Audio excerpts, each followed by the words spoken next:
नमः शिवाय। ओम गण गणपते नमः। स्वागत है आपका हमारे चैनल श्री वचन में। तो आज हम मार्गशीर्ष मास की संकष्टी चतुर्थी के बारे में बताने जा रहे हैं। मार्गशीर्ष मास की संकष्टी चतुर्थी भगवान श्री गणेश जी को समर्पित एक अत्यंत शुभ तिथि है। इस दिन गणेश जी की विशेष आराधना की जाती है क्योंकि वे विघ्नहर्ता हैं, अर्थात हर संकट हर बाधा को दूर करने वाले देवता। हिंदू पंचांग के अनुसार संकष्टी चतुर्थी हर महीने कृष्ण पक्ष की चतुर्थी तिथि को मनाई जाती है, परंतु यह जब मार्गशीर्ष मास में आती है तो इसका पुण्य फल 100 गुना अधिक माना गया है। कहा जाता है इस दिन स्वयं भगवान गणेश पृथ्वी पर अपने भक्तों के संकट हरने उतरते हैं।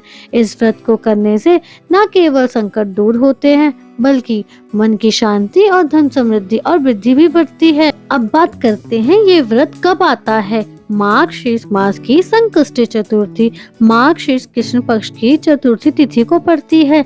इस वर्ष यह तिथि 8 नवंबर शनिवार 2025 को मनाई जाएगी। इस दिन भक्त गणेश जी का व्रत रखते हैं।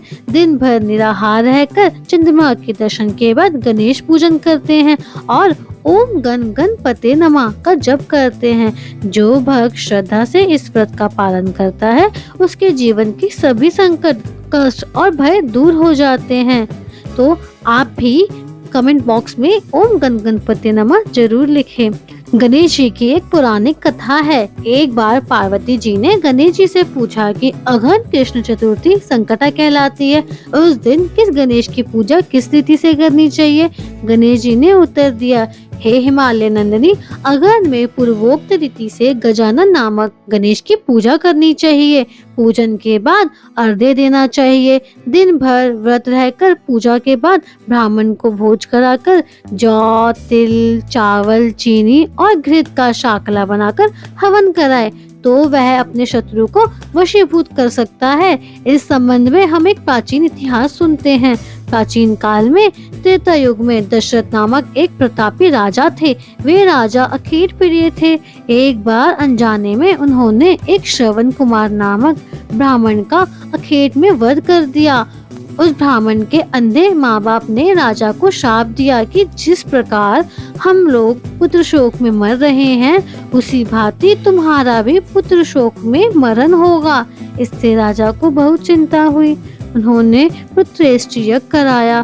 फलस्वरूप जगदीश्वर ने राम रूप में अवतार लिया। भगवती लक्ष्मी जानकी के रूप में अवतरित हुई।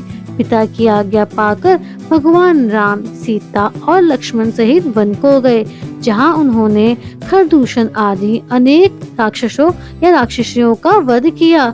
इससे क्रोधित होकर रावण ने सीता जी का अपहरण कर लिया।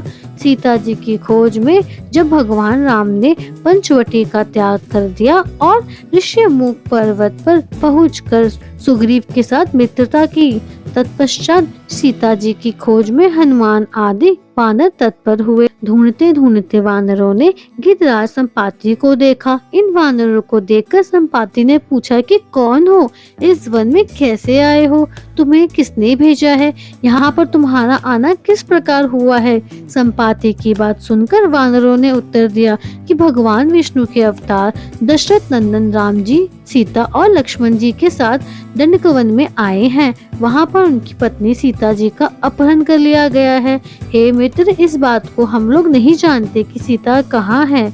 उनकी बात सुन संपाति ने कहा कि तुम सब रामचंद्र के सेवक होने के नाते हमारे मित्र हो।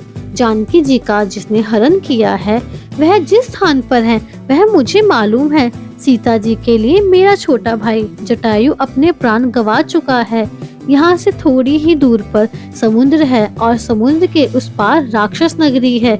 वहाँ अशोक के पेड़ के नीचे सीता जी बैठी हुई हैं। रावण द्वारा अपहरण सीता जी अभी भी मुझे दिखाई दे रही हैं। मैं आपसे सत्य कह रहा हूँ कि सभी वानरों में हनुमान जी अत्यंत पराक्रमशाली हैं, अतः उन्हें वहां जाना चाहिए। केवल हनुमान जी ही अपने पराक्रम से समुद्र लांघ सकते हैं, अन्य कोई भी इस कार्य में समर्थ नहीं है। संपाति की बात सुनकर हनुमान जी ने पूछा कि हे संपाति, इस विशाल समुद्र को मैं किस प्रकार पार कर सकता हूँ। जब हमारे सब वानर उस पार जाने में असमर्थ हैं तो मैं ही अकेला कैसे पार कर सकता हूँ। हनुमान जी की बात सुनकर संपाति ने उत्तर दिया, हे मित्र, आप संकट नाशक गणेश चतुर्थी का व्रत कीजिए। उस व्रत के प्रभाव से आप समुद्र को क्षण भर में पार कर लेंगे। और संपाति के आदेश से संकट चतुर्थी के उत्तम व्रत को हनुमान जी ने किया। हे देवी, इसके प्रभाव से हनुमान जी क्षण भर में समुद्र को लांघ गए। इस लोक में इसके समान सुखदायक कोई दूसरा व्रत नहीं है। श्री कृष्ण जी कहते हैं कि महाराज युधिष्ठिर, आप भी इस व्रत को कीजिए। इस व्रत के प्रभाव से आप क्षण भर में अपने शत्रु को जीतकर संपूर्ण राज्य के अधिकारी बनेंगे। भगवान कृष्ण का वचन सुनकर युधिष्ठिर ने गणेश चतुर्थी का व्रत किया। इस व्रत के प्रभाव से वे अपने शत्रुओं को जीतकर राज्य के अधिकारी बन गए। अंत में केवल इतना याद रखें, संकष्टी चतुर्थी का व्रत गणेश जी की कृपा पाने का सबसे सरल मार्ग है। जय श्री गणेश। धन्यवाद। अगर आपको वीडियो अच्छी लगी हो तो वीडियो को लाइक करें, शेयर करें और सब्सक्राइब करना बिल्कुल ना भूलें हमारे चैनल श्री वचन को।